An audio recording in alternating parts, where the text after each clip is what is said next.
So, one of the moments that has impacted my life the most was when my parents got divorced. I know that this could be a really sad topic for a lot of people, but hear me out. I think that my parents' divorce affected me for the better. So, I don't remember much about it except for one specific day, and that was when my dad took my dog and led him into a stranger's car, and my parents told me that I would never see my dog again.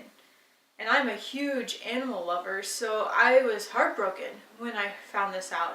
I was only 5 at the time my parents got divorced, so I didn't really fully understand everything that was involved in the process. I didn't really understand, that we were going to be separating, but I think that that day has stuck in my mind so much because that's when I finally realized my family's going to be broken. We're not going to be the same. I'm not going to have my dog with me all the time. We're not going to be living in this house forever. So, that day's kind of always stuck with me. And I think that through the divorce, really, I grew as a person and as an individual. I learned how to be self-reliant, and I learned how to be determined and motivated. And a lot of the times I was parenting myself because, my parents were in the middle of all of this other stress.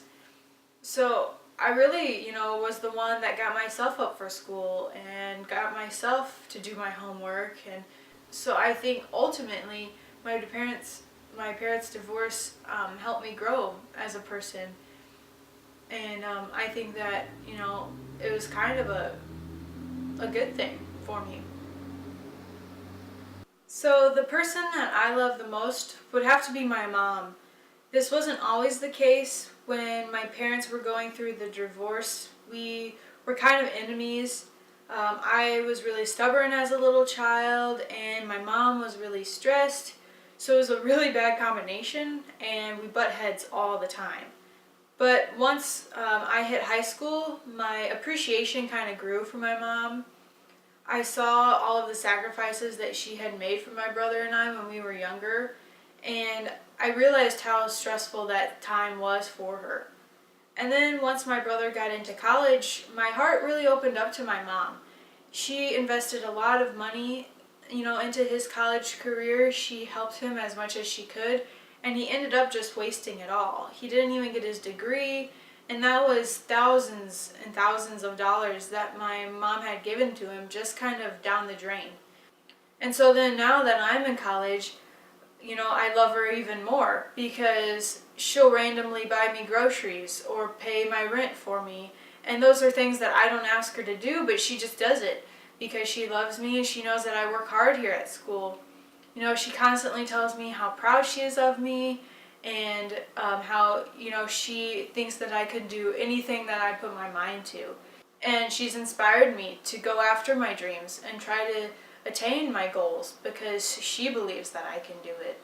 And that's, in the future, what I want to do for my kids. I want to make sure that they believe in themselves and that they have big dreams and goals and that they know that they can go out and get them.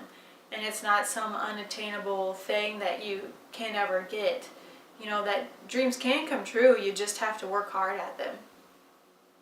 So the final question is, what is the biggest need in our society today? That could be answered a million different ways, but for me, the foundational problem is understanding. It's taking the time to hear other people's stories, to see where they're coming from, and then acting upon that and seeing how you can help them.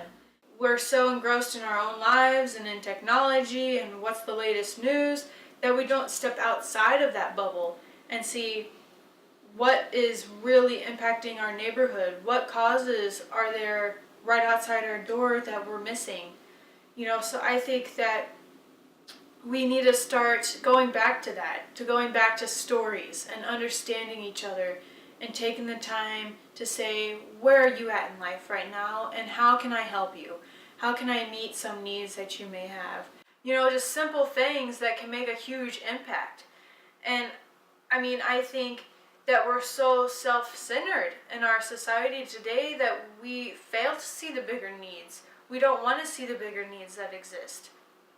So I think if we can kind of reinforce this understanding concept and the idea of fairness in society and in our everyday living, that will then open doors to making huge changes around the world, to helping the homeless, to understanding that maybe homelessness isn't that person's fault, to going overseas and creating jobs and giving people opportunities to really impact their communities, and not being so engrossed in our own lives that we fail to see, the needs of others.